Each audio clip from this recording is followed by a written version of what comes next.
show if we're in it, guys. Yeah, I heard you getting it.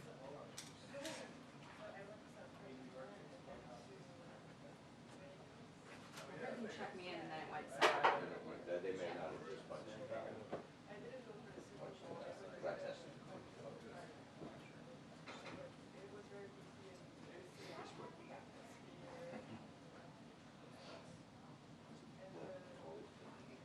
Yeah, yeah. No more bubbles so far. But again, I don't get a warning on these things. It just happens. You know what I mean? Or wash them off. It's way too many bubbles for me. There's way too many? Way too many. Like, and it comes out of both toilets. Oh, wow. And like all over the floor, like literally for days after it happened, I was stuffing towels underneath my bathroom doors before I left for work.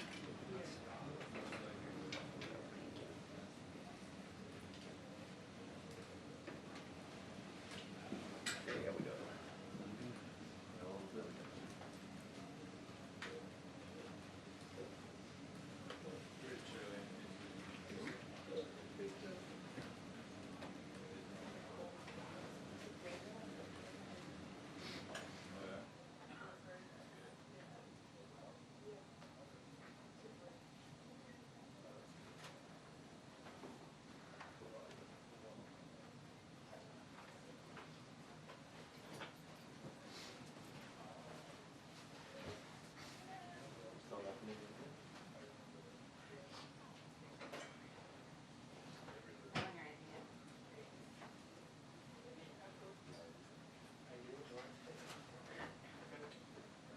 Don't feel it there.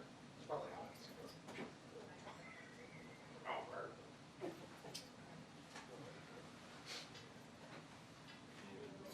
Yes, you do. You're fine. That way, but this way, back forward, to the left. Exactly. Don't start that. Wind it. Should we not let everyone clap their hands? Oh, it's fine. What is a booking room if not for dance lessons? Correct. Yeah. I have to say, I have seen some of the on my podium singing. So lately, yeah, there was a guy. There's a person up here doing a live shot for a place in Nebraska who was up here sitting on eagle's wings. I mean, I guess good for him. Okay. All of us were like, what is going on?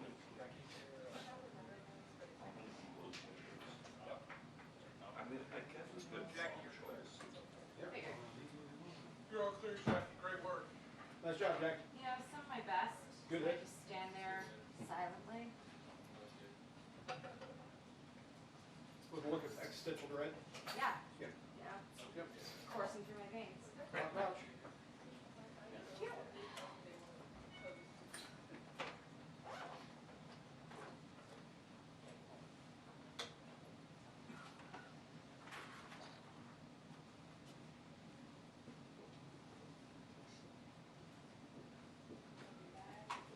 Hey, Jackie, you still have the earpiece?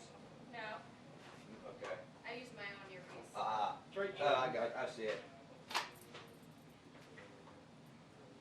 Good job, Jim. Always.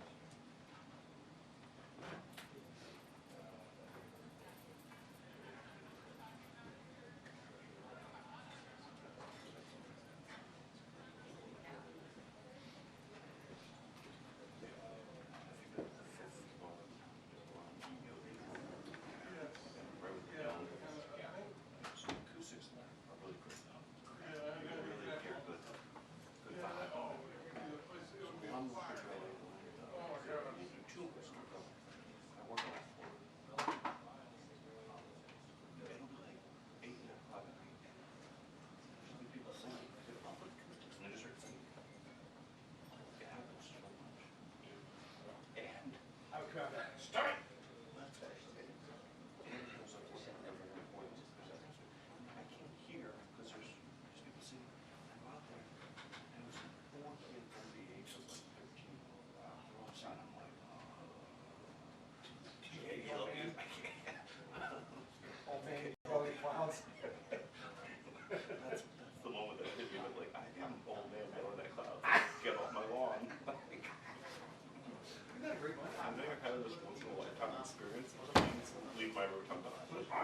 Mommy,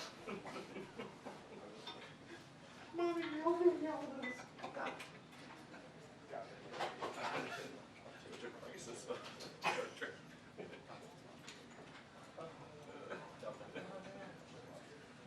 Also, you know what, there's gonna be, Oh, how you doing? Stop it. Okay. Complex.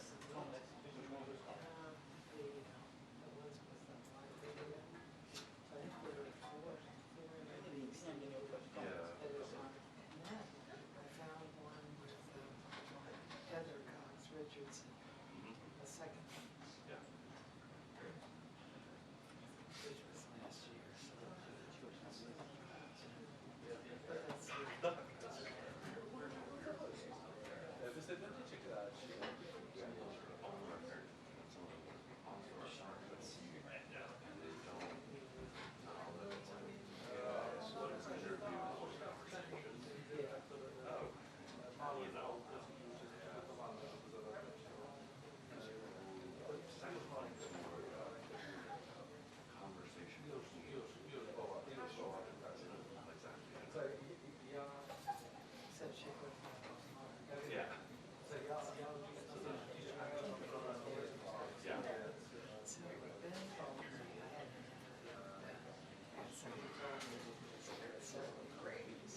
Let's find out. I like, you'll let us know, right? But every-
Is there a new Wi-Fi? Because we're not starting off tomorrow. Hi, Colin, I haven't seen you in ages. How are you? No.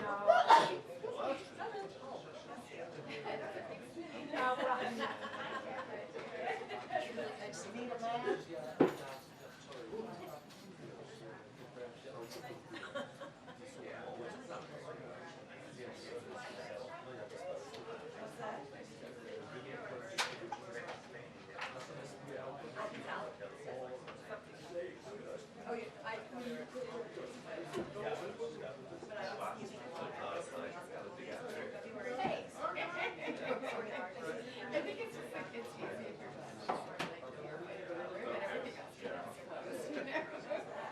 Yeah, I think it's my favorite station. Definitely dominant.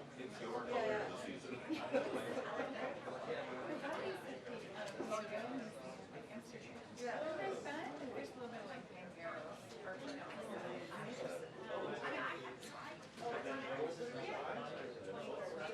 it's a little creepy, having mango that close to me. Yeah, but I thought they were fun. No, seriously? What did we do? We tried to declass it. No, I was having it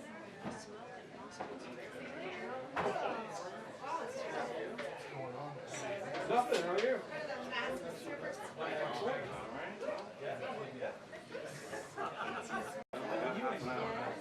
What? What? Seriously? I just got that, yes. Awesome. I wouldn't lie to you.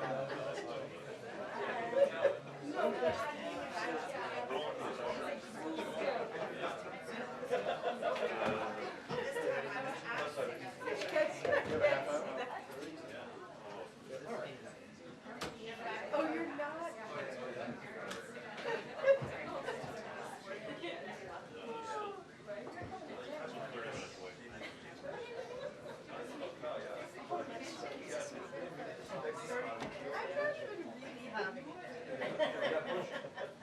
That's true. I've seen bigger days. This one is not one for me, where it's Not a lot. Creeping down one We're for working you. out. Yes, I thought it was a joke. Yeah, not a joke. Okay. Oh, no, is it really? Yeah. Oh, geez. Bigger closet.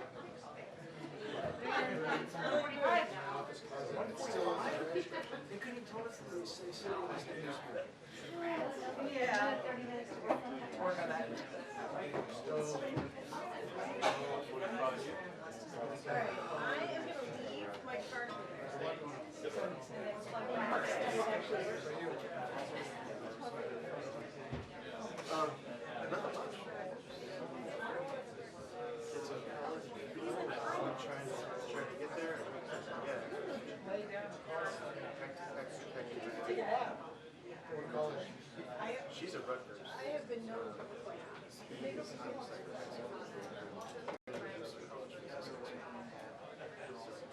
check out Scott. It's New Jersey. Oh, that's right. Alright, I'll stay. I'm gonna go to Prague. You know what, the Scott plays better with the I bet his question is so sister. Is that it then? Yes. just to say that he's giving up the prize.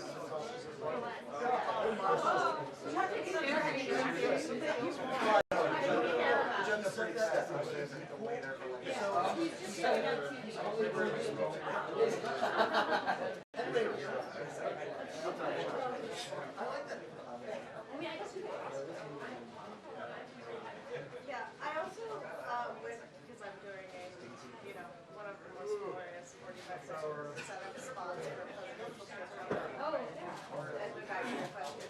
Oh, good, okay. And I was like, wait, you said she said she's gonna provide more details. Is she really gonna provide more details? I don't know. I don't think there's much more.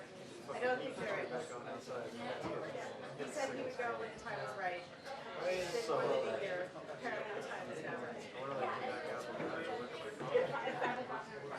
Yes, that is the right time. Well, does he anywhere?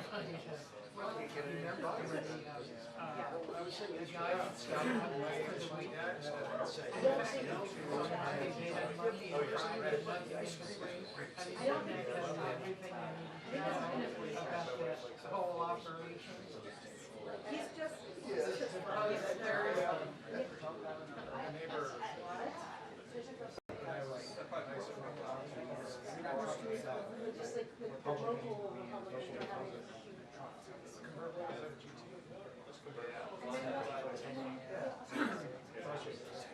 well, that's all. Maybe by going to that part of Ohio, you would avoid the constitution.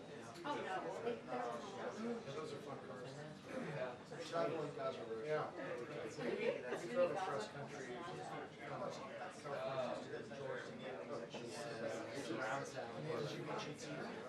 with, that two cars Mercedes.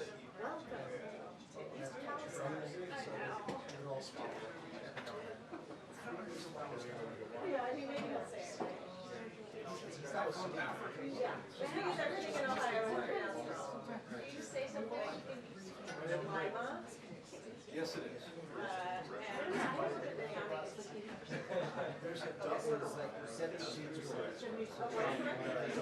Oh, yeah, that is, yes. I used to live very near.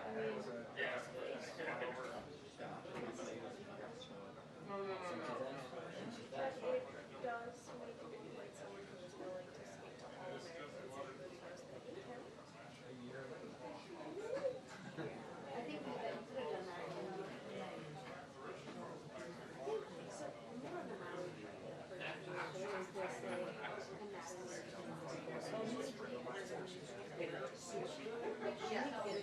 there is this It was too late.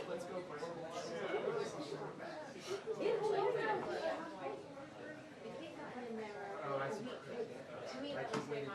She waited to show me here.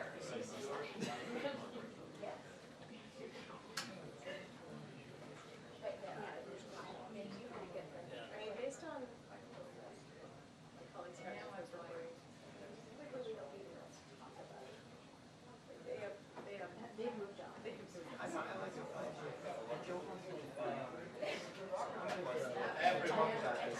This thing that is like, yeah.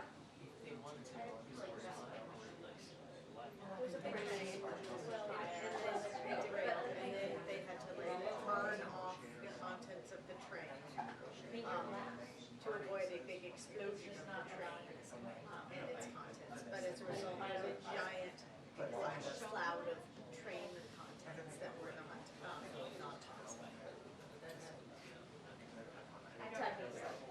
I didn't tell her who was organization.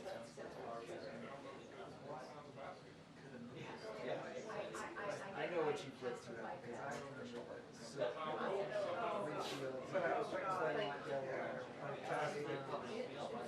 It's happening.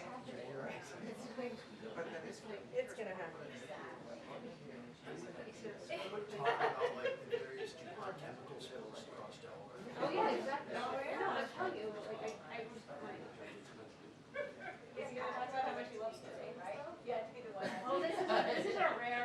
test.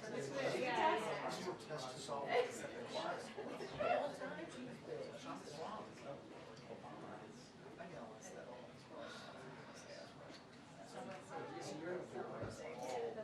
don't know who was in that principal. The Washington. Oh. So I'm just gonna. Yeah. And then do you get to fly back?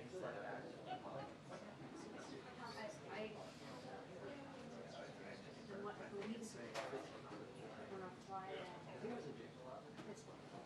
motorcade back. And then fly to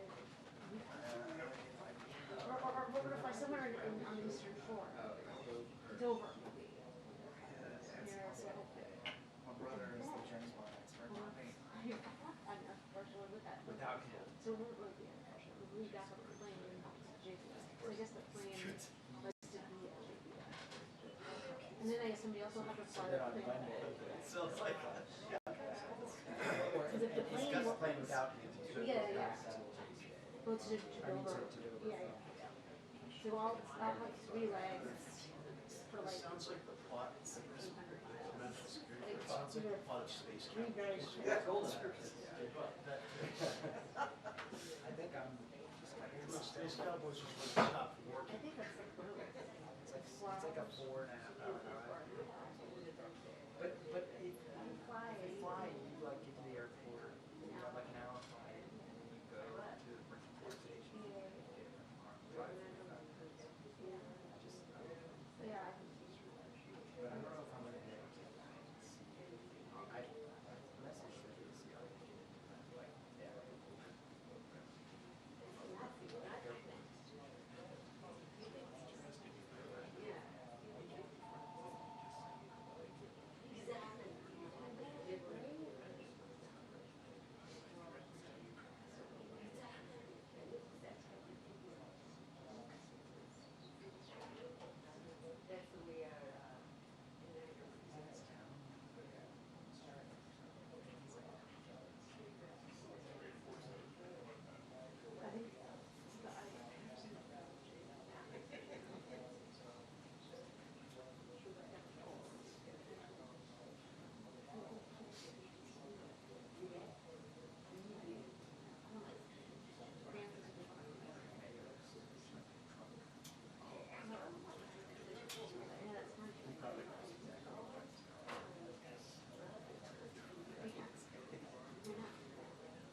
yeah.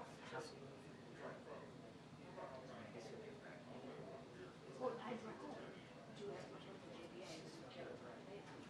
That's true. You know, Yeah, like, but I think for some reason I understand. thought that he was put somehow to.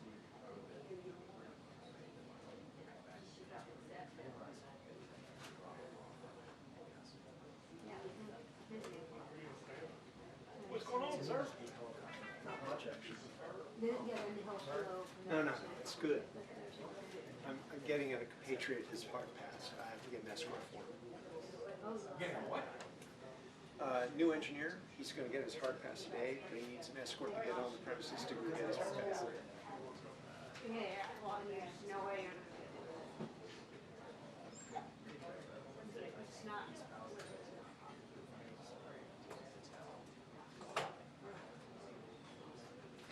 That day, I'm guessing.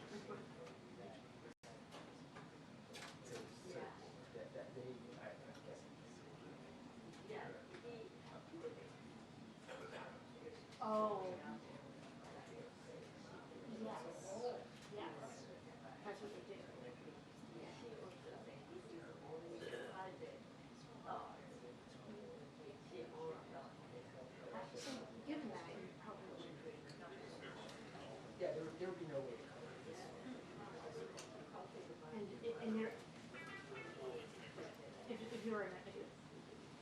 They're gonna be what tools to apply.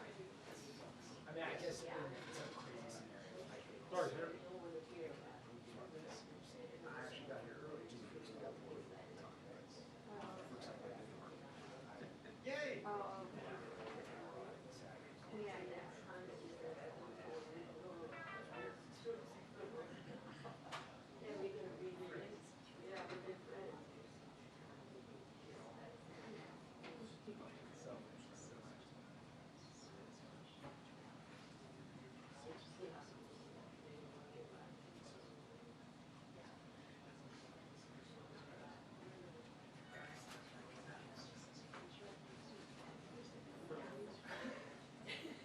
Yes, yeah.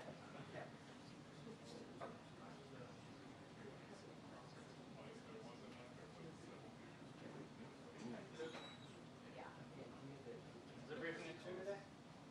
I'm not sure. Okay, thank you.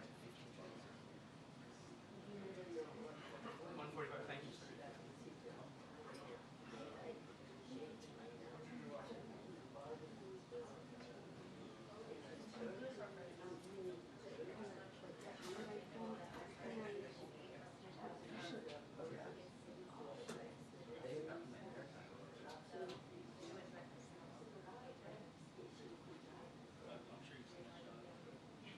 Well, it'll be a good day.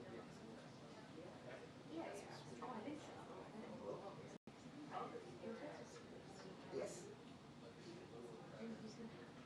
Yes, hi, how are you?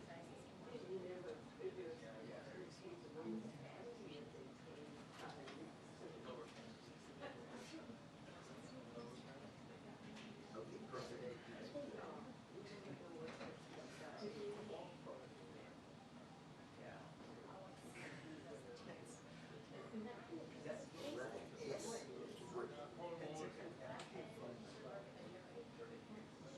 Yes. Like some kind of like institute, like crazy possibilities down. Like a Venn diagram. It's like, Are they what do they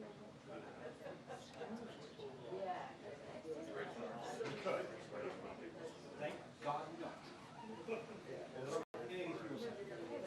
you know, There was a dream that died.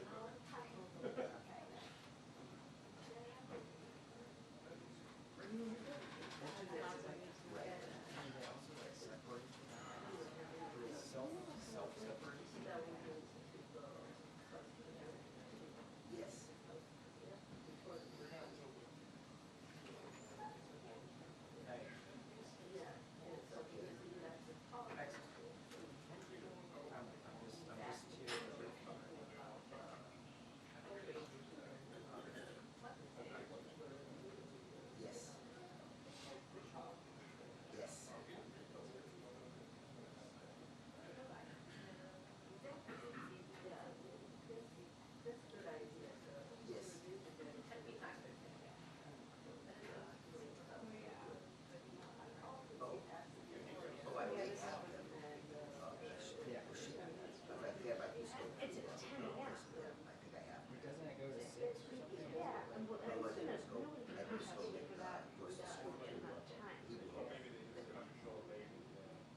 salad around and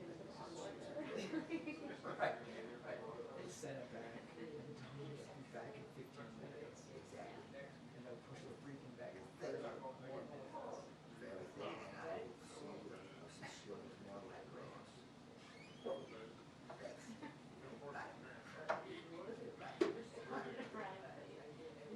Inside it.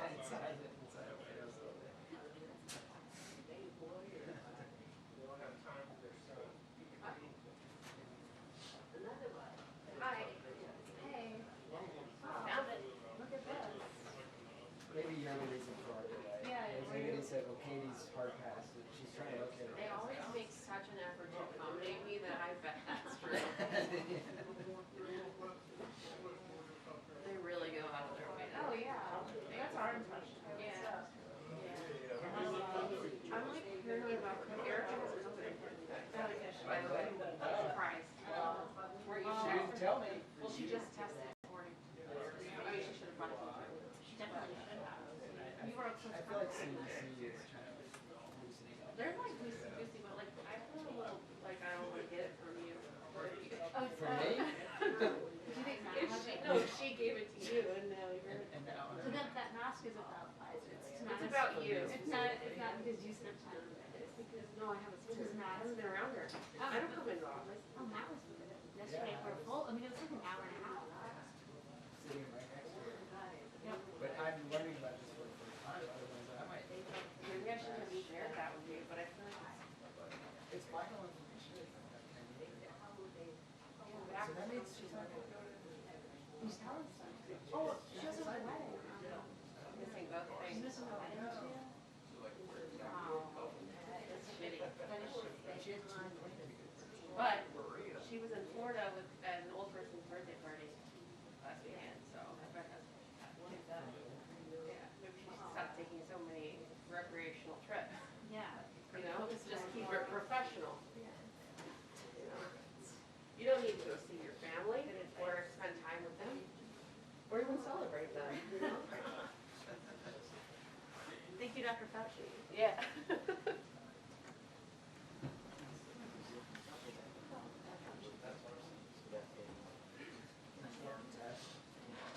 I think I do. And they moved the testing, location, which is a new place. It's hard to find. But I found it. But they have no, like, you change it.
Well, I'm like, it's right here. We've been sitting here trying to get up. Went for a walk, some blue jays. He says I'm pretty sure.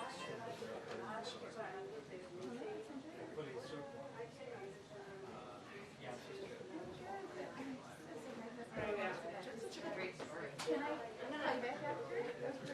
Thanks.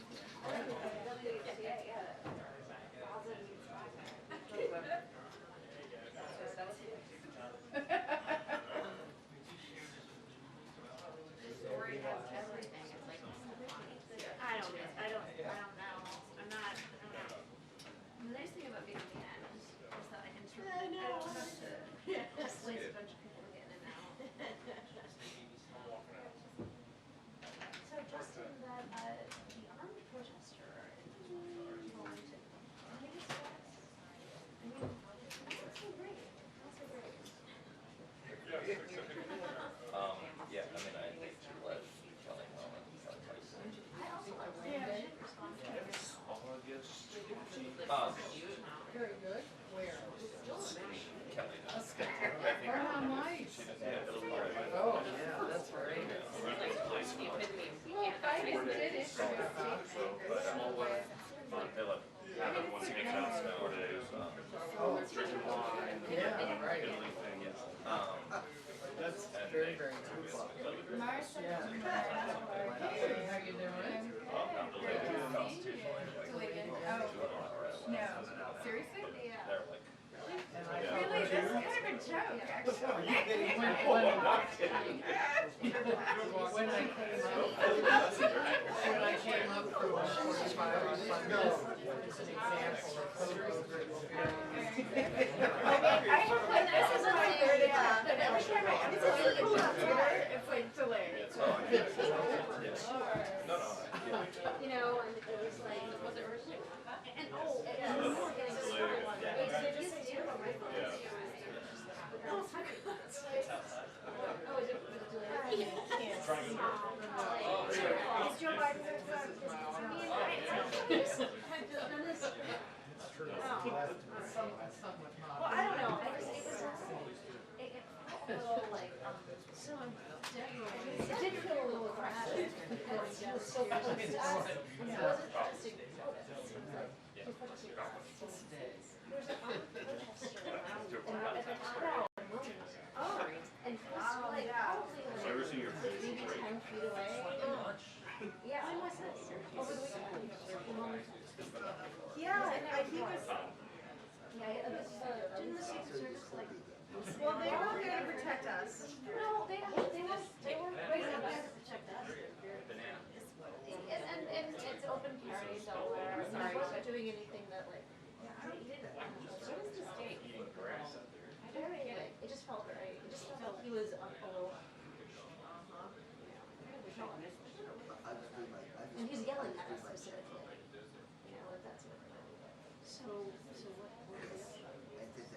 I mean, like, there's one thing that they did that was, I thought, comforting, is they, at some point they started following him around, because he had sort of a patrol when he was walking, and so he would yell at us, and he would walk us around, and they were just following him. So they were, and they were very good. No. I mean, you can tell it was like, you know, they still had to be public. I mean, I don't, I Everything else. totally agree. Like, It's been circling, yeah. yeah. Small and It's definitely a lot.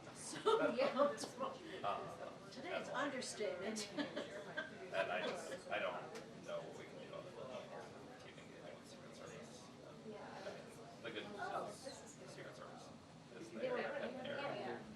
very good That's the thing that's Yeah, weird about it, right? in this situation. Yeah, I, yeah. I, They were doing like, you wouldn't, there's nothing that you were allowed to do different things. But like, it did make it really. Is there any that comes to this? Share the wife did that, you know. And maybe if it got worse or if you had friends who are also, I mean, I think we'll yeah. obviously keep a conversation going with them, especially Yeah. if it's happening. They're the ones, Secret Service is the one to take over. So if they, Because like even if you start to like tell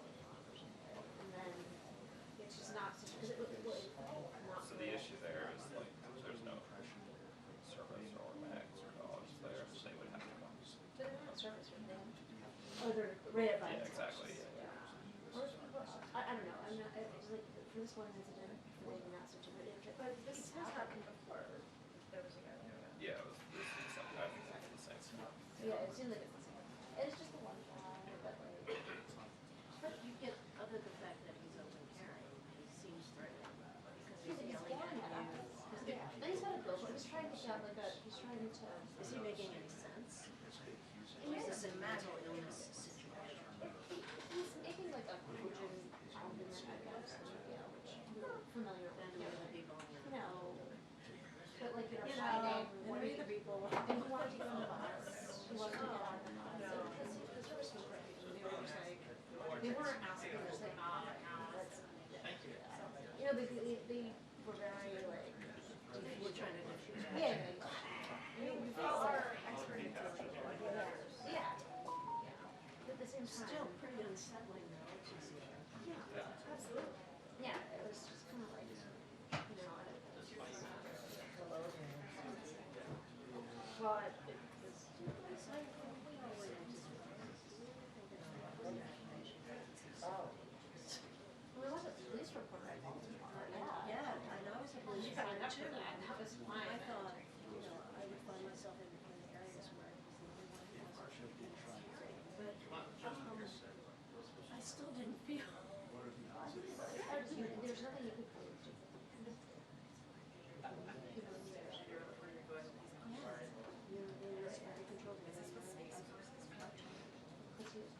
No, Space Force was just to rebrand part of the Air Force trumpets. Which is the right to do, I mean, that's fine. And he wasn't, I mean, he was within the bounds, so I realize that like, obviously, there's not. But he's coming right up. Oh, yeah. Just right up to the line. Right. Right. that seems like under their. You think that most of the days were outside.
I know he did. That's why he was so rude. So I'm going. I did it years ago. And I gathered the car. But we're gonna go to the Oh, wow. Oh, and that made like, oh, that looks really cool. Attention, the presentation will begin in 2 minutes. Thank you. Yes. Right on time.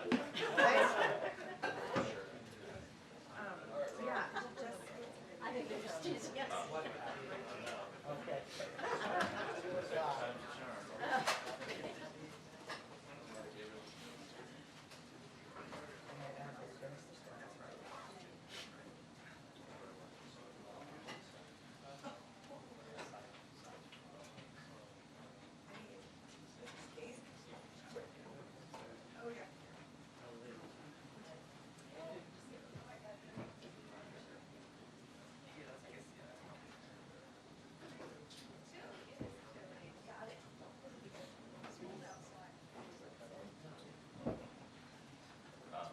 For this.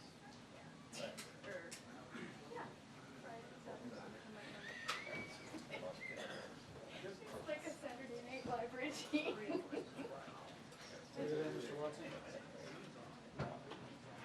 Hi, buddy.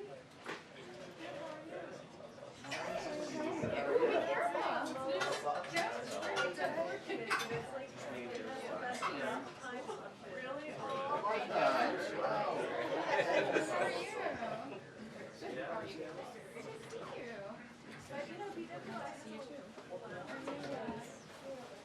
That's actually, I know.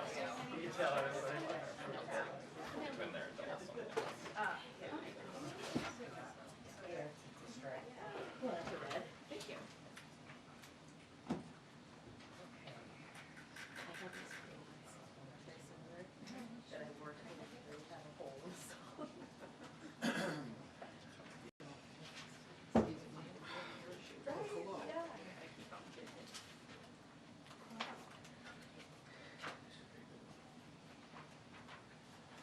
How you doing? Good, how are you? Good. Good to see you. Thank you. Pink Week. Pink Week, speaking of. I like that stuff. All right, good afternoon, everybody. So once again, I'm starting the briefing on a pretty sad note. Yesterday, multiple gunmen opened fire during the Chiefs' Super Bowl parade in Kansas City, killing 2 innocent people and wounding more than 20, including several children. We pray for the families who lost loved ones, and we wish a speedy recovery to those who suffered injuries. Since this horrific shooting yesterday, the president has received regular updates from his team, and senior White House staff have been in touch with state and local leaders. We also thank both federal and local law enforcement and other first responders for springing into action to prevent the further loss of life. As President's statement said yesterday, the Super Bowl is the most unifying event in America. Nothing brings more of us together. For this celebration to be turned to tragedy yesterday in Kansas City cuts deep in the American souls. But the Kansas City shooting was not only the only deadly shooting in America yesterday. 3 police officers were shot in the line of duty in Washington, D.C., and another school shooting took place at Benjamin Mays High School in Atlanta. Yesterday also marked 6 years since Parkland, and Tuesday marked 1 year since the shooting at Michigan State University. We've now had more mass shootings in 2024 than there have been days in the year. Gotta think about that one. Through executive action and implementation of the Bipartisan Safer Communities Act, the President has taken action to keep guns out of dangerous hands by expanding red flag laws, enhancing background checks, and cracking down on gun trafficking while also making historic investment in violence prevention. But as we all know, it is not enough. Congress must act. Congress needs to act. And it is shameful that we have not seen more action on this. We need to ban assault weapons and high-capacity magazines, require safe storage of guns, pass a national red flag law, enact universal background checks, and invest in proven solutions that reduce violence. We know these actions can save lives, and our communities literally can't afford to wait.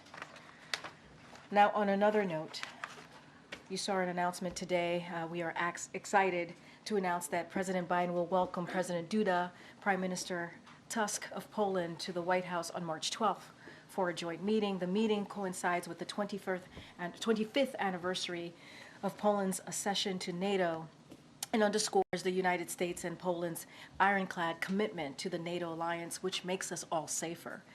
They will discuss our support for Ukraine as well as the strong U.S.-Polish strategic energy security partnership, its robust economic relationship, and the United States and Poland's shared commitment to democratic values. And with that, I will turn it over to the Admiral, who's here to share some newly available information that has captured Washington's attention, as you all know. Admiral? Thank you, Karine. Good afternoon, everybody. I know that Chairman Turner's letter to House members and his subsequent post on social media about a national security threat has prompted a lot of questions. While I am limited by how much I can share about the specific nature of the threat, I can confirm that it is related to an anti-satellite capability that Russia is developing. I want to be clear about a couple of things right off the bat. First, this is not an active capability that's been deployed. And though Russia's pursuit of this particular capability is troubling, there is no immediate threat to anyone's safety. We are not talking about a weapon that can be used to attack human beings or cause physical destruction here on Earth. That said, we've been closely monitoring this Russian activity, and we will continue to take it very seriously. President Biden has been kept fully informed and regularly informed by his national security team, including today. He has directed a series of initial actions, including additional briefings to congressional leaders, direct diplomatic engagement with Russia, with our allies and our partners as well, and with other countries around the world who have interests at stake. The intelligence community has serious concerns about a broad declassification of this intelligence. They also assess that starting with private engagement rather than immediately publicizing the intelligence could be a much more effective approach. We agree with that, which is consistent, of course, with the manner in which we have conducted downgrades of information in the past. This administration has put a lot of focus on doing that in a strategic way, a deliberate way, and in particular when it comes to Russia. And there's two things that we always do first when we consider about downgrades. One, we work with the intelligence community to conduct a thorough scrub of that intelligence to make sure that we are protecting sources and methods. And two, we sequence our private diplomacy with our public disclosure to ensure the maximum effect. In keeping with that approach, our National Security Advisor, Jake Sullivan, is meeting this afternoon with House leadership and committee chairs and rankers this afternoon to brief them on the latest intelligence and our analysis of it. And we will brief the Senate when they are back in session on the 25th of February. I'm not going to get ahead of those discussions. As I said, we make decisions about how and when to publicly disclose intelligence in a careful, deliberate, and strategic way, in a way that we choose. We're not going to be knocked off that process regardless of what, in this particular case, has found its way into the public domain. I can assure you that we will continue to keep members of Congress, as well as our international partners, and all of you and the American people, as fully informed as possible. Nothing is more important to President Biden than the safety and security of the American people. That's his top priority, and it's going to remain front and center as we continue to determine the best next steps. Now, if I could just briefly, I want to share a few words about the battlefield situation in Ukraine, where the fighting is incredibly intense in the east, particularly in a city called Avdiivka. It's a city that we've talked about several times before. Unfortunately, we're getting reports from the Ukrainians that the situation is critical, with the Russians continuing to press Ukrainian positions every single day.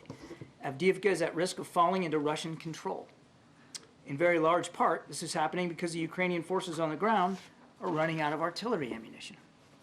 Russia is sending wave after wave of conscript forces to attack Ukrainian positions, and because Congress has yet to pass the supplemental bill, We've not been able to provide Ukraine with the artillery shells that they desperately need to disrupt these Russian assaults.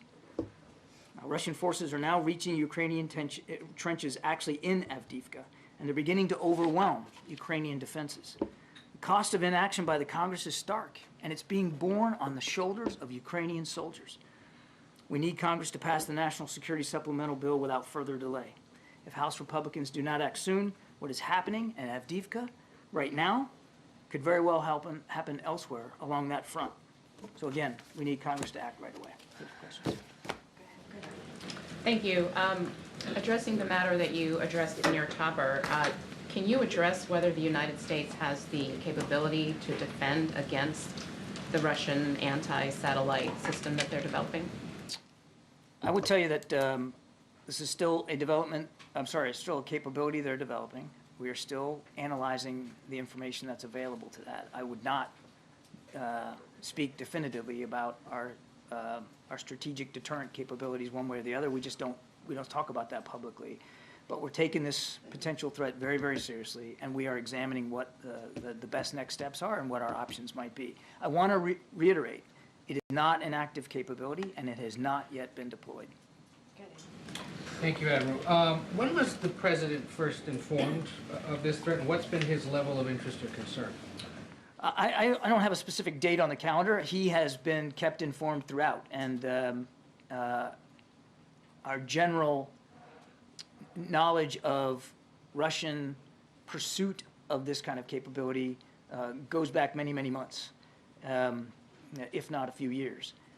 But only in recent weeks now has the intelligence community been able to assess with a higher sense of confidence exactly how Russia continues to pursue it. And so the President has been briefed on this developing capability really from the outset and has been kept informed throughout. And as I said, today, including today, from his national security team. There's a term that's been tossed around in the last 24 hours or so, so I want to seek some clarity from you. Is it a nuclear weapon, a nuclear-powered weapon, or a nuclear-capable weapon?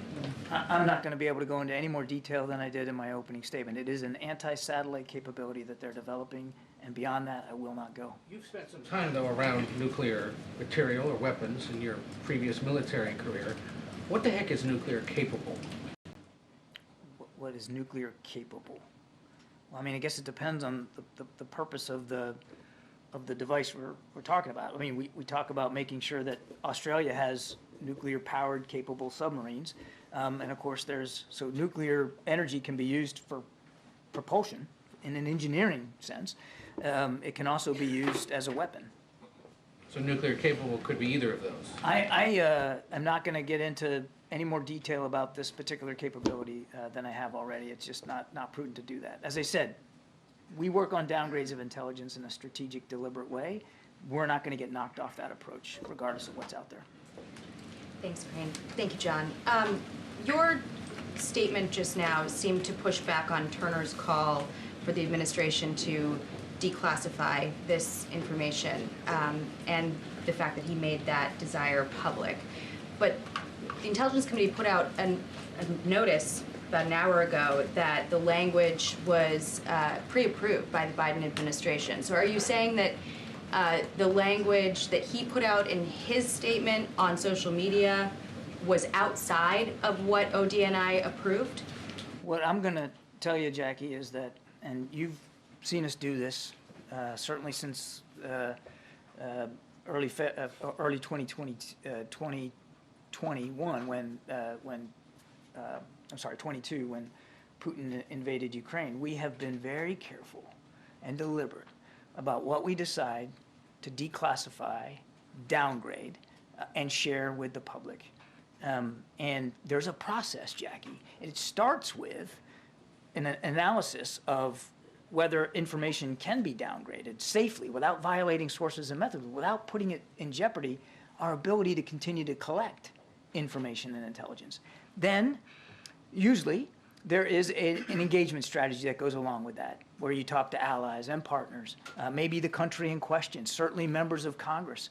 You do that through intense internal diplomacy. And then, and only then, when that's complete, you work with the intelligence community on specific language to downgrade. What I would tell you in this case, and Jake mentioned this yesterday, we had already begun that process. The process of analyzing it, of making sure we weren't violating sources and methods, informing members of Congress. The president directed the team to start to inform allies and partners, including, not that Russia's an ally and partner, but to include diplomatic engagement with Russia on this. And then we would eventually get to a point where we would downgrade and declassify. So we were already on the sort of the arc of that process when yesterday this information regrettably found its way into the public domain in advance of our ability to do this according to process. Regrettably, though, if the administration had been working with the committee to approve language that would make all of this known to all members of Congress. If there's a presumption here that somehow the administration gave a green light for this information to get public yesterday, that is false. That is not true. That did not happen.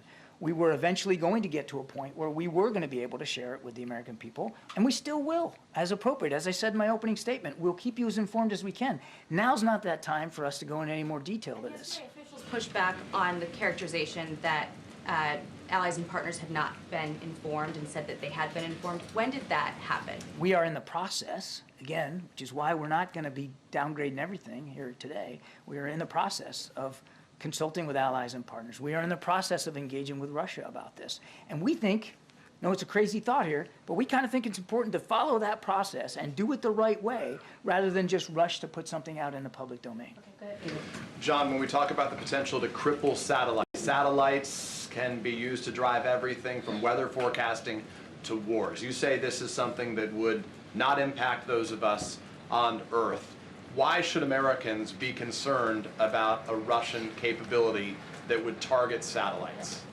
Any anti-satellite capability should be of general concern because you're right. There are private and public satellites circling the Earth every day. They do a number of things. Well, you talked about some of them there: communications, command and control, transportation, what's the U.S. meteorological concerns, financial, commercial concerns. There's a lot of things that satellites do for the whole population of Earth, and so any capability that could disrupt that, and that could therefore have some impact on services here on Earth and across the world, should be of concern to anybody, I think, and including the fact that we have astronauts oftentimes in low orbit that could be at risk from an anti-satellite capability. So you're talking about potential human lives here too. We heard from leading lawmakers, including those on the House Intelligence Committee, saying, among other things, that this is not a immediate term threat. This is not an imminent threat. It is a medium to long-term threat. When we talk about medium to long-term threats, so Americans can feel comfortable with the state of this information, what does that mean? What time frame are we talking about in terms of the concern? I hope you'll understand I'm not going to get into too much more detail than I already have. I mean, as I said, I'll stick with what I said. It is not an active capability that is yet deployed. Thanks, Karine, I appreciate it. Heard some members of Congress describe Turner's actions as reckless. Given how you started this briefing, is that how you would characterize what he did yesterday? I would just tell you that we have followed a very rigorous process about how to determine whether information can be and should be downgraded and shared publicly.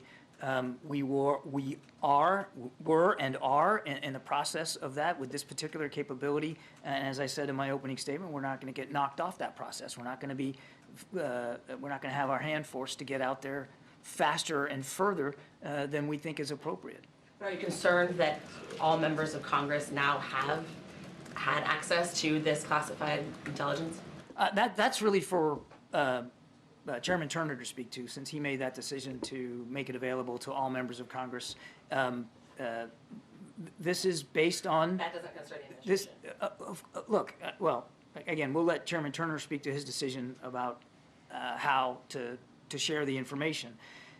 It is based on information that we, again, are still in the process of analyzing and sharing with allies and partners, and we're just not at a point right now. We don't believe we should be at a point right now to be too forthcoming in all the details of it as we work through this process. But as I said, as we do with every other downgrade, we'll get to a point certainly where we'll share with you as much as we can. But just to clarify and to follow up on Jackie's point, since the chairman is now saying that some language was cleared with the administration, can you tell us what exactly he worked on with the administration and how wide that clearance was? No, I'm not gonna get into that, and I'm not gonna speak for how he came to make this decision.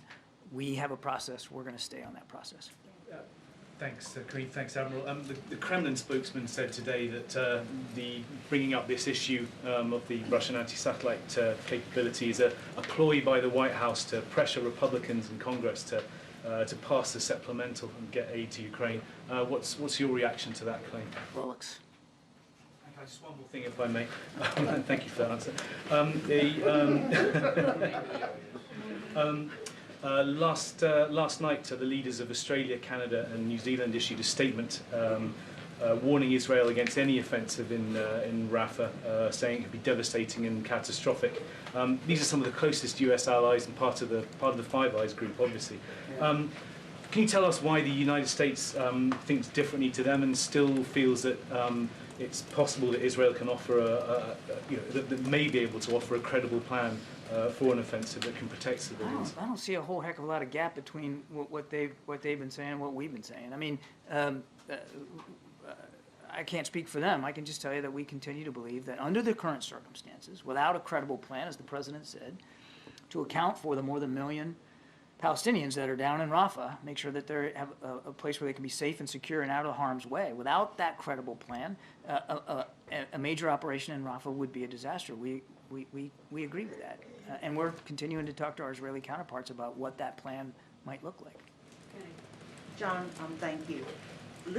Going back to what you were saying to Peter about satellites, life as we know it revolves around satellites, and it sounds like something would be greatly impacted or even gravely if these satellites were attacked.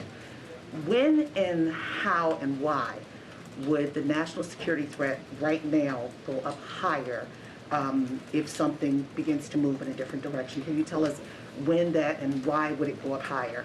It's difficult to answer that question at this point when we're talking about a capability that we don't believe is active and not deployed. We will engage directly. We plan to engage directly with the Russians about this, and as well as allies and partners. And as I said, we'll continue to work through what our next steps and our approaches might be.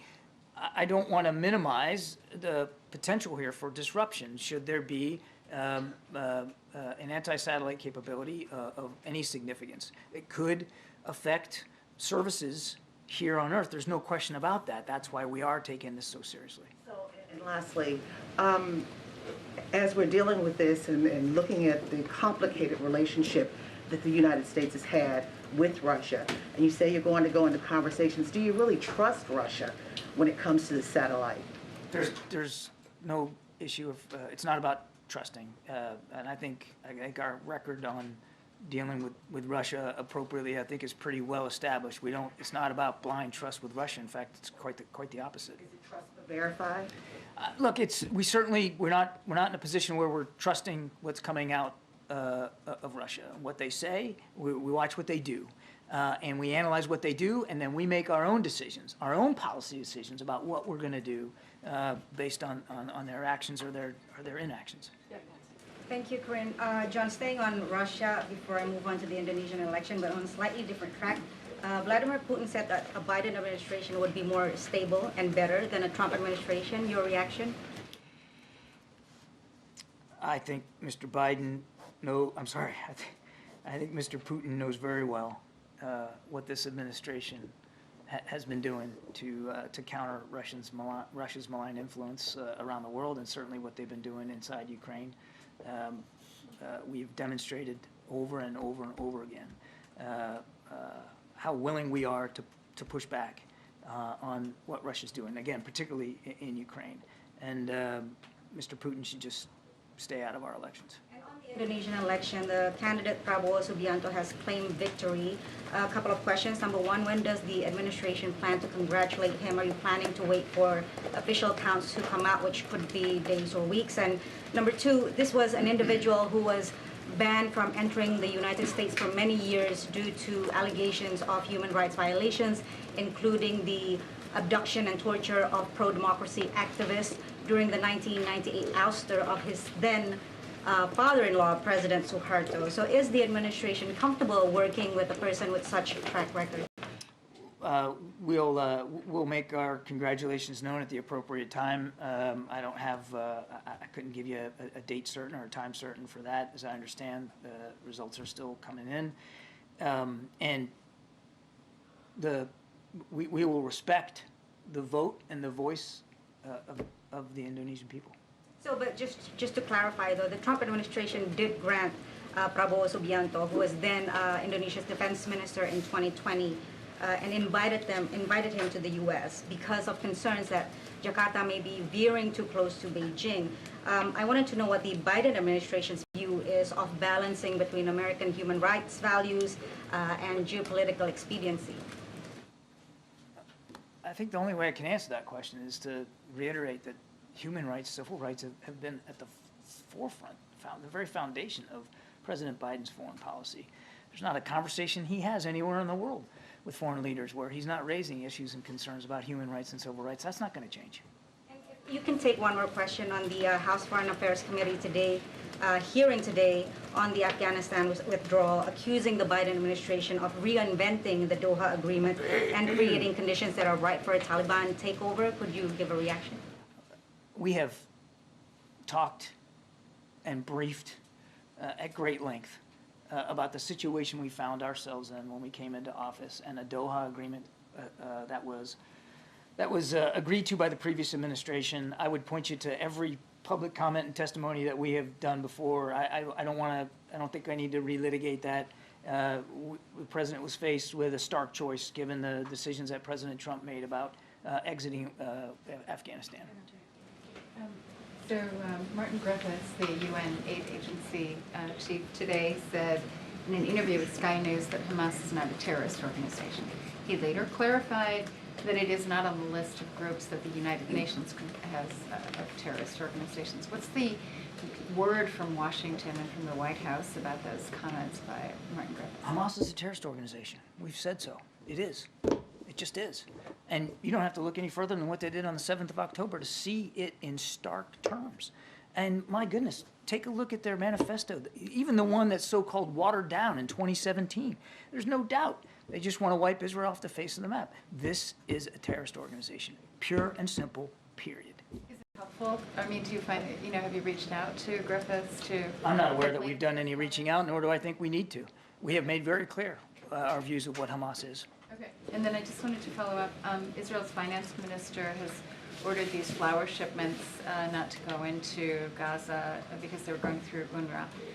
Over the weekend, a senior administration official said that there was hope that those flour shipments, including a very large U.S. shipment, could actually be delivered. It would feed something like 1.4 million Gazans over 6 months. What is the status of that, and what can you do to ensure that those shipments get in? I wish I could tell you that flour is moving in, but I can't do that right now. And all I can tell you is that it's absolutely critical as a staple for the Palestinian people, and we're going to keep working with our Israeli counterparts to see if we can get that port open to that flour. It's absolutely vital. They committed to allowing it in. We want to make sure that happens. Did Netanyahu assure the president over the weekend that that was going to happen? I don't have anything specific from the call that they had about that particular issue, but believe me, we're mindful of the comments made by members of the cabinet about flour in the Ashdod port, and we are working it very, very hard. It's critical that that flour get to people in need. And then just one more on the anti-satellite weapon capability. So in 2007, the Chinese destroyed a satellite on orbit, smothered it into many, distributing a lot of debris. At that point, there was a demonstration of a U.S. anti-satellite capability that was ground-based, basically using a weapon on the ground to destroy a satellite that was falling to Earth, that posed some danger.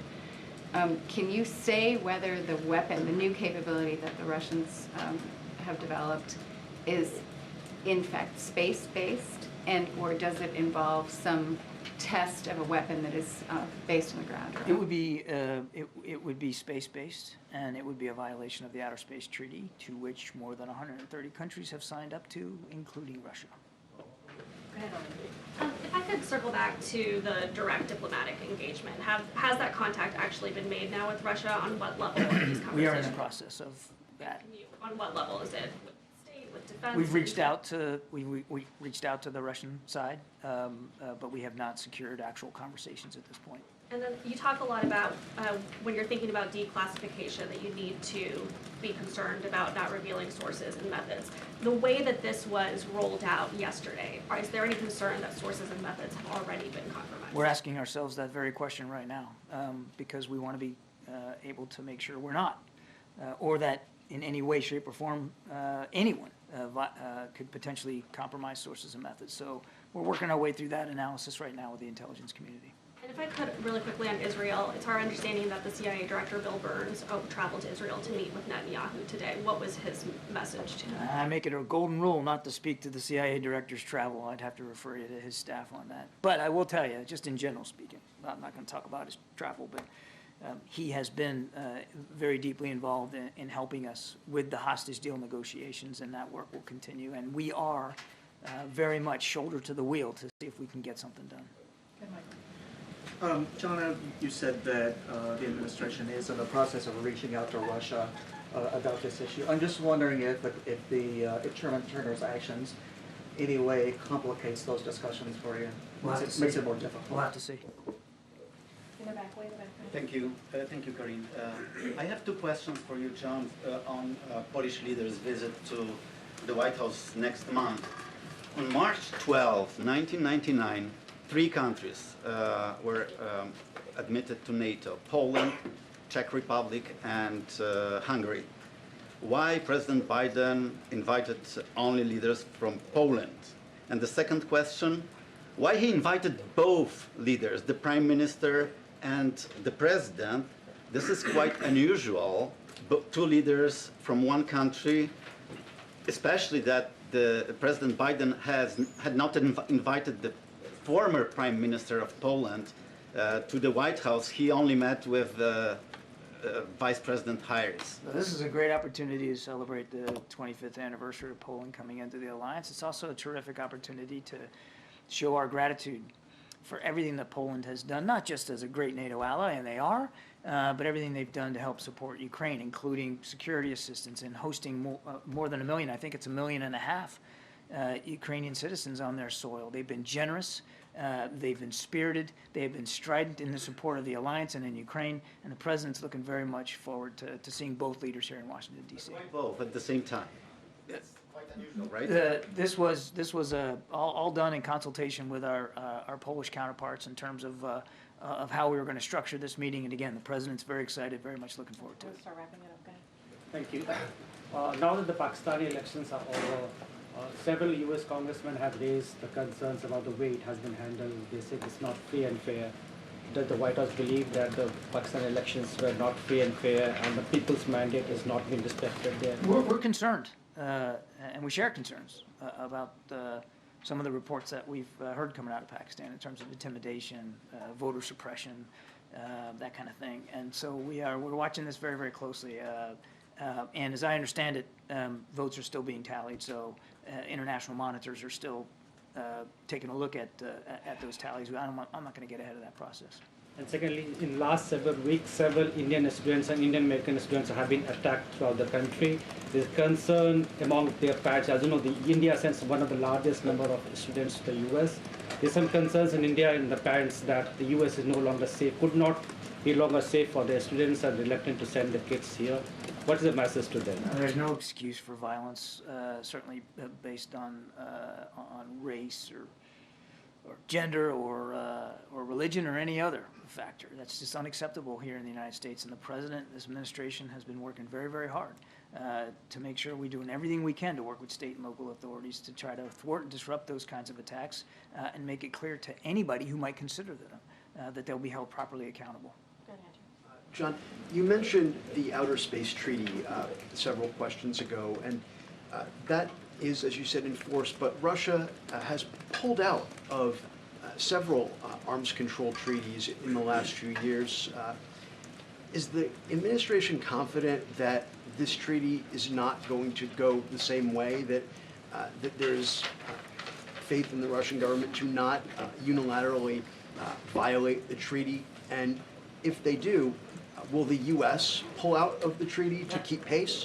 Whether what Russia does with its treaty requirements is up to Mr. Putin to decide. I can't answer that question. And I'm not going to get into a hypothetical about what we would do or what we wouldn't do. We are engaging, we're going to engage with Russia, we're going to engage with our allies and partners. We are a signatory to that treaty. We take our obligations under that treaty very seriously, and we have no intention of violating it. There's been some speculation that the spur for developing this this weapon has been the use of U.S. launched satellites from SpaceX by Ukraine, Starlink satellites. Is there any truth to that? Is there anything that you can say on whether this weapon? Whether that's the motive here? Yes. No, I'm not going to get into any of the intelligence analysis. As I said, we're still working our way through this. We still have to brief members of Congress, allies, and partners. I'm not going to get into that. All right, last question. You had mentioned regarding this Russian situation that the information that was disclosed made its way into the public domain. Well, that was Chairman Turner. Have you ever had a situation before where a chairman of an intelligence committee has disclosed publicly information of this nature or any other intel information that normally stays within committee? I don't know of a similar instance here, but as I look back at the news coverage yesterday, just to be clear, much of the reporting about the supposed alleged details of this capability came from anonymous officials. Thank you so much, Adam. Thank you. Appreciate it. Thank you, John. Thank you. Thank you, thank you. All right, Darlene. Thank you. Do you have anything to share on a lockdown at Malmstrom Air Force Base in Montana? No, that's the first I'm hearing about that. So I would have to look into that and get back to you on that. Secondly, in Venezuela, the government today ordered the local UN Office on Human Rights to close up and gave its staff 72 hours to leave. Is there any reaction from the U.S. to that? So I don't have any reaction at this time. Obviously, that's something that we are concerned about and obviously going to continue to monitor. I just don't have an immediate reaction to that at this time. Final question. The CEO of Ford, Jim Farley, was at an auto conference in New York today. He said the company will have to rethink where it builds future vehicles after the long UAW strike. Could this be a downside of union negotiating such a big contract? And is there anything the White House or the U.S. can do to keep jobs from moving south? He's talking about moving auto manufacturing out of the U.S. after the UAW strike. Well, let me just say that the president takes that very seriously. That's one of the reasons, if you think about the Chips and Science Act and other legislation historic pieces of legislation that the president has been able to get passed, and obviously he signed into law, bringing manufacturing back to the U.S., creating more than 800,000 manufacturing jobs under this administration, obviously is something that he takes really seriously. He believes in Made in America. He believes in investing in America. So always we're going to do everything that we can to make sure that continues. As it relates to the beginning of your question, the president is a union guy. He believes that collective bargaining is the right of union workers. He believes that it is important, just like the UAW was able to, they were able to negotiate for their historic contract. They should be able to that. They should be able to ask for better benefits and better wages, And so that is something that the president is always going to speak for and is going to stand up for. You hear him say this all the time. Unions build the middle class, and he believes that. And as it relates to manufacturing, he has proven through Chips and Science Act and other, as I mentioned, other policies out there, that bringing back manufacturing here into the U.S. is important. It's critical. Creating good-paying jobs here in the U.S. is important. It's critical. We have to build an economy from the bottom up, middle out. Thanks, appreciate it. We've seen estimates from some experts that the new policy announced by the Department of Ed opening up the possibility of debt relief for borrowers could reach actually tens of millions of borrowers. But it could still be a while off, still in the rule-making phase, potentially more lawsuits. So what's your message to borrowers right now? We're looking at this news. How should they be looking at this process? Can they get their hopes up? So look, I'm not going to get ahead of commenting on what CBO is going to say. I'm not going to do any projection from here. The president has been very clear. It's kind of in line of what I said to Darlene about the importance for fighting for Americans, the importance of making sure that we give them a little breathing room. That's what the president believes. And when it comes to his student debt relief, that is that. We see there are families across the country that's crushed by student debt. And that shouldn't be, and it prevents them. It prevents them from moving forward with buying a home, starting a family. And so it is important that the president believes that it's important that we do everything that we can to do that. He has launched the most affordable income-driven repayment plan ever. That's important, and he'll continue to fight to deliver to give relief to borrowers across the country. So that's not going to stop him. I hope that's what Americans continue to hear, that he's going to do everything that he can to make sure that we give Americans a little bit more breathing room. How confident is the White House that this new rulemaking approach will hold up in court? So look, we believe that this will stand up in court. We believe that that's one of the reasons why, obviously, the Department of Education published this new proposed regulatory text, and so we're very confident. We're very confident that will occur, but it's not going to stop the president trying to figure out more ways to continue to make sure we give relief to borrowers across the country. And last, can you just tell us any more about what we should expect to see tomorrow when the president visits East Palestine? No, it's a good question. Obviously, we'll have more to share later today as we put out the daily guidance. As you know, and I've stated this before, the president, as you all know, is going to go to East Palestine, obviously, but he is going at the invite of the mayor. The president's going to hear directly from the people of East Palestine. This is a trip that he has been wanting to make, but wanted to make sure that it was the right time to do. Obviously, when the derailment happened, the federal agencies were on the ground within hours, and many of them have continued to be there, whether it's the EPA or FEMA.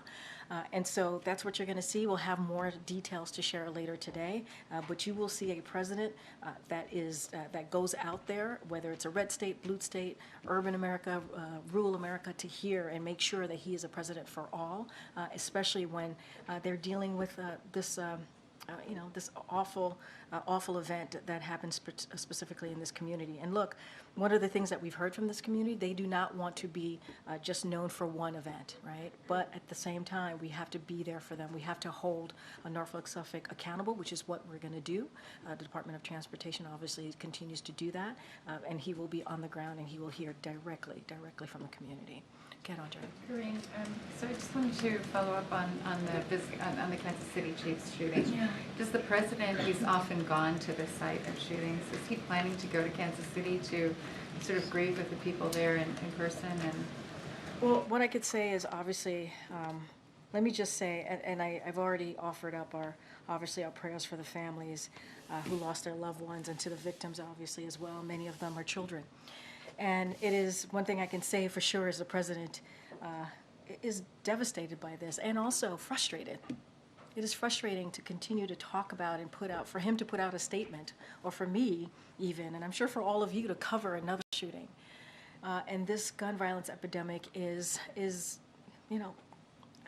really destroying our communities, is having an effect on our communities. And he is going to do everything that he can to continue to move forward with protecting our communities, but Congress needs to act.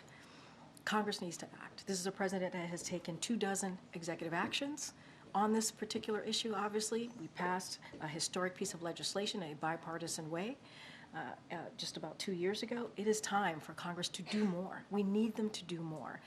As it relates to travel to Kansas City, I don't have anything to read out to you at this time or anything to announce, but yes, it's important to go to the communities when it's needed, obviously when they have had such tragedy. But what is also important is Congress needs to act. This cannot continue. We cannot continue to see this epidemic. As I mentioned, several children were part of this shooting. When you hear that gun violence is the #1 killer of our kids here in the U.S., that's not okay. On that issue, is the president planning to speak to the victims or the families of the survivors? And then I have another quick question. No, totally understand. Look, don't have anything to read out on that. The president is keeping regularly updated by his team. Obviously, they're going to continue their investigation on the ground, and we're offering all support needed to law enforcement and also obviously the community. But again, this is something, it is incredibly frustrating. It is incredibly frustrating. We need to see more here. We need to see more from Congress. Sorry, can you also confirm Dalip Singh is returning to the White House? Dalip Singh, the... I can't confirm that. I don't have anything for you on that. Yeah, you might know more than I do, actually. Quick Kansas City clarification. We couldn't hear what she said. What did she ask? Dalip Singh, she asked if Dalip Singh has come back to the White House. I just don't have anything. Or is coming back. I just don't have anything for you. Yes, I don't have anything for you. Quick clarification on what you said about Kansas City at the beginning, because I've heard from a few people who were watching live as you said it. And according to the transcript, you said 2 people have died. The reports are 1. Did you know? Well, do you have different information? I did not know. I have different information. From what I've been told from the team, the number that we have is 2. And I can go back to make sure, but that is what I've been told from the team. Okay. Yeah. That's a different... Totally understand that. Totally understand, and I'm happy to make sure to clarify that for all of you. But that is what I was told from my team. Okay, no problem. Tomorrow marks 1 year since the president's last physical, so can you give us any type of sense of timing for when the next physical will be? It will happen. I don't have a timeline for you. It will happen. I don't have a timeline. It will happen, and like we have done in the last 2 years, it will be transparent. We will have a memo for all of you. I just don't have anything for you at this time. It will happen. And last year, you gave us about a 2 weeks notice. On February 1st, you told us it would be February 16th. So should we anticipate that you're going to give us that amount? I will double check with the team on this. I don't have a timeline for you at this time, so just don't want to get ahead of what's going on, obviously, with the team. So I just don't have anything more to share at this time. But he will have one. He will have it. He will have obviously a physical. We will be transparent, just like we have been in the last 2 years, and we obviously will provide his health records and all of the information as we've done in the last 2 years. So, okay. Yeah, on Tuesday, President Biden came out and he said, "I'm not going to answer your questions today. I will answer them tomorrow and the day after." Yeah. What was he talking about? Well, he was outside yesterday and he took questions from some of you. And what about today? Today, I don't have anything to share on beyond what you all know. Don't have anything to add on his public schedule. Okay, and at the risk of tripping over the Hatch Act. Is that what I do, trip over the Hatch Act? No, I'm all over it for you. Nikki Haley recently made a pronouncement about President Biden's near-term plans, and I'm hoping to get your response. I will quote what she said over the weekend at an event. Quote, "My bet is 30 days from now, I don't think Joe Biden's going to be the nominee. You're going to have a female president of the United States. It's either going to be me or it's going to be Kamala Harris." I'm going to be very careful here. As you just stated, there is a Hatch Act. I am a federal employee. I cannot speak to Nikki Haley's, I don't know, magic ball that she may have or whatever it is that she's trying to predict. I'm just going to be super, super careful here. And the president is obviously, you know his intentions for 2024. I'm just going to be very mindful. And he doesn't have any plans in the next 30 days to... The president... stays left. I'm not sure what crystal ball she's looking at, but it's not the one we have. I'm going to keep going. Go ahead. Go ahead. So, Kansas City Police Department has said that the shooting yesterday was a result of a dispute between that involved 2 juveniles. I'm just wondering, given the fact that Congress doesn't appear likely to act anytime soon, are there any tangible steps the administration can take to help keep guns out of the hands of teenagers, particularly given that these happen in kind of neighborhoods all over the country? No, it's a good question. That's why we say we need to do more. That is exactly why we say we need to do more. We need Congress to do more. And I know your question about Congress. We have to put the pressure. We were able to pass a bipartisan piece of legislation that the president signed into law, obviously 2 years ago. So they took the first step. They need to take another step.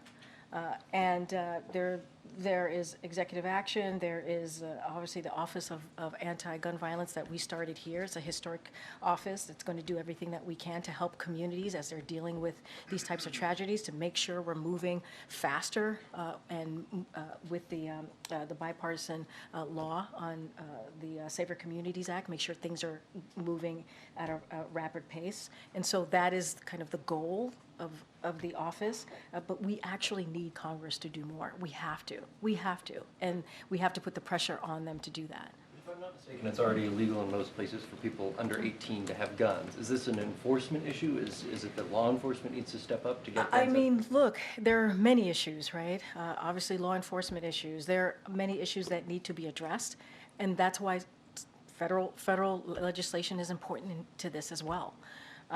But look, we're going to, I'm not going to get ahead of what the investigation is on the ground, what they're looking into, but it's a problem. It is devastating. It is devastating for, once again, to talk about a shooting. And it's not the only shooting that happened this week or yesterday even. And so we have to get Congress to act. We have to get Congress to make sure that they're continuing to do the work that they started, right? If you think about high-capacity magazines, that assault weapons, we need to ban those. Safe storage of guns, that needs to be something that we continue to require. Pass a national red flag law. We see those in certain states, but we need that on a national level. We need to enact universally background checks. All of those things that I just laid out as you're asking me this question is going to have an effect. And so we need to see those items dealt with by Congress. We need to see legislation. That is one of the solutions to reduce violence. Missouri also has very lax gun laws statewide. Is this also an issue at the state legislative level that the state legislatures aren't? We believe it. Yes, obviously, it's an issue at state legislative levels, but we've also lifted up some of these states that have done the extra actions, right, to make sure that their state is protected. But we also need Congress to act so we can see a national red flag law, so we can see a ban of assault weapons, right, so we can see high-capacity magazines also banned. These are all important. These are the things that I just listed out is going to save lives. Go ahead, April.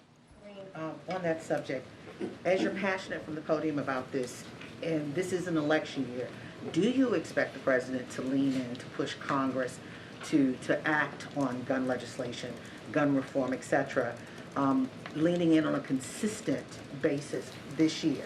I mean, I think we've been pretty consistent on leaning in on what we're seeing in communities, gun violence that we're seeing in communities. We've been pretty consistent on calling out Congress. I mean, this is the second time this week that I've talked about a shooting. I think maybe even the third time this week that I've talked about a shooting that's occurred, whether it's an anniversary or an active shooting that just happened that day. And every time I'm at the podium, every time I talk about these devastating events, I talk about what the president has done, I talk about what he's been able to do with Congress, and I've talked about what are the next steps. And so, look, we have seen from Americans across the country, gun violence is an issue that is important to them. That's why the president took historic actions. That's why we have that bipartisan Safer Communities Act that's now law. Those things are important, but we need to do more. We need to do more. And that is for Congress to do more. Can you imagine the first 2 years of the president's administration, he did more than 24 actions? That's unheard of. But that also shows you how committed he is to trying to stop this epidemic. To stop. If that doesn't show commitment from this president, I don't know what else. And then having bipartisan conversation to pass the first anti-gun violence law in 30 years. In 30 years. I think the president has shown his commitment to this issue. What we need is Congress to take another step with us. Is this a third rail issue during the presidential election season, you think, for the president? A third rail issue in what way? Meaning it's polarizing. The gun issue is it's a very sensitive issue. You have Republicans and the gun lobby who will go drastic, against him. But look, we were able to do bipartisan legislation, right? Almost 2 years ago. We were able to do that. So obviously we have their attention. Obviously there's some care about what's happening in our communities. But we need to get them to take a step further, right? The gun lobbies cannot own this. Right. We cannot allow them to take away our rights or our ability to save lives. We got to save lives here. Children were part of what we saw yesterday. It's not okay. East Palestine, Ohio. The president's traveling there. I can't help but think about when Obama went to Flint, Michigan, and he drank water there. I can't help about Jackson, Mississippi, and some of the officials drinking water there. It's two totally different situations with the water, but are you expecting the optics of the president drinking water tomorrow? I can say this, that the president has no concerns with drinking the water in East Palestine. The EPA is confident that the drinking water is safe. I'm sure some of you might remember when the EPA Administrator Regan was there one of the many times that he's visited. He drank the water there last year, so we have no concerns. Thanks, Karine. The Senate's on recess. They're not back until the 26th. The House will go on recess until the 28th, and there's a government funding deadline coming up on March 1st. Does the White House want to see Congress cut recess short and come back and deal with spending bills ahead of that deadline? I mean, you just said something that's very true. Like, the House decided to leave early, and they went on recess. That's what they decided to do. While there are important issues in front of them that they're just not dealing with. That's the House leadership. They made that decision. And it's kind of unfortunate. We need them to do the people's business. They have a really important national security supplemental in front of them that they should take up, that if put on the floor, it would get bipartisan support. There was a border deal, a bipartisan border deal that came out of the Senate. The House leadership, the Speaker more specifically, did not want to deal with it. He killed that bill. I mean, there are issues upon issues that they can deal with, and they refuse to. Instead, they went and impeached Secretary Mayorkas on a baseless, shameful way. And so, look, they left early. That's for them to speak to, but that's not what we want to see here. We want them to take action and actually move forward on behalf of the American people. The Senate's out too. Are you concerned that they're cutting this too close to get government funding done? And how worried are you about a shutdown in early March? We believe, we're always concerned about a shutdown, but we believe that Congress, both House and the Senate, obviously is their job to keep the government open. And we want them to do that. We want them to continue to keep the government open. It is their basic duty to do that. And so that's what we want to see. That's what we want to see. And they should act sooner, not later. Okay, John.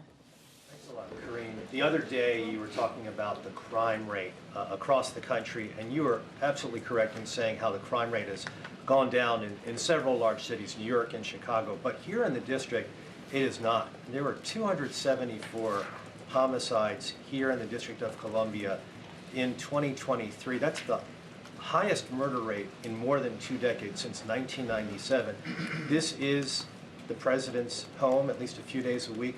What can he do personally about reducing the level of crime that we're seeing here in the nation's capital? So let me just be very clear. All violent crime, not just here, all violent crime anywhere is completely unacceptable. We just want to make that very clear here. Every community in this country should feel safe, want to be safe, and so that's important. But I will say this, congressional Republicans, they don't seem to feel that way. And I say this because the president has taken action. From the first piece of legislation that he signed into law, American Rescue Plan, only Democrats voted for that. Republicans didn't vote for that. There was billions of dollars in that plan to deal with crime, to make sure there were more law enforcement in communities, to make sure that communities are able to keep families and Americans safe. They didn't vote for that. And we're talking about billions of dollars to federal, state, and local governments, and they didn't vote for it. And so, look.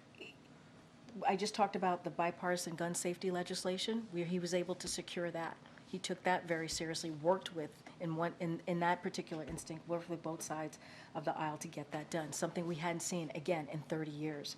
Just last month, the Department of Justice committed more federal prosecutors, agents, and analysts to fighting gun crime in D.C. That matters. That's an action that the Department of Justice took. So, look, we need to do more. But the president has taken this very seriously from the first couple of months of his administration, Signing that American Rescue Plan and getting billions of dollars into communities was indeed incredibly important. Again, Republicans did not sign that. They did not. They did not vote for that. So it's just a Republican issue, the large number of homicides that we're seeing here in the district. There's That's not nothing. the question you asked me. You asked me, no, you asked me, what else can the president do? I laid out what the president did. I also called out Republicans for not doing enough, for not working with the president on trying to actually deal with an issue. That's what you asked me, that's what I answered. Go ahead, Ed. Go ahead, Ed. Thank you, Thanks, Go ahead, Ed. Karine. Two very different questions. One on China and the southern border. More than 20,000 Chinese migrants have illegally crossed the southern border in 2024, and the vast majority, according to the National Border Patrol Council president, have been single men of military age. What kind of national security issue is this, given China's hacking of U.S. infrastructure, the spying that they do, and the other aggressions? So look, we take that very seriously, what's happening at the border. Everybody, we try to make sure that, you know, as it relates to unlawful crossings, we certainly do everything that we can to make sure that we deal with that in a real way. Look, the DHS has fully mobilized their agency to deal with what's happening. We saw in January, we saw a 50% drop from the month before of illegal entries. That matters. And so this is why, to your question, this is why it was really important to get the border security negotiation done. We understand there's a challenge at the border. We understand we need to do more. We understand that there's an immigration system that has been broken for decades. We had a bipartisan agreement. We wanted Congress in the House to pass that, to move that forward, and they didn't. And they didn't. And so DHS is fully mobilized, is doing, since May of last year, they have been able to remove more than 500,000 illegal crossing.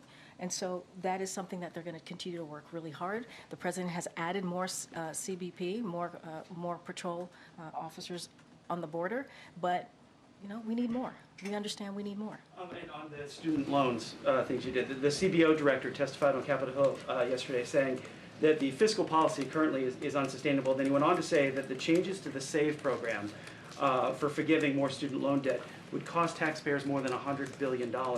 Why is it worth all taxpayers to burden this cost? So look, I'm not going to get ahead of a CBO projection. I'm just going to be really careful here. What the president has said over and over again, and I just went back and forth with one of your colleagues on this, he wants to make sure that we give Americans a little bit more breathing room. That is important to this president. We understand what student loans do for families. It crushes families. It crushes Americans. So he wants to continue to do everything that we can to make sure that they have that breathing room. And so it's not going to stop him. And we believe the actions that we take, I think that's one of the questions that I got from your colleagues, we believe that it has legal standing so that we can move forward with them. But look, it is an important issue. It is an issue that Americans care about, and we're just not going to stop moving forward on them. Thanks, Karine. Okay, all right. Bye, everybody. I'll see you on the road, whoever's going to Ohio with us.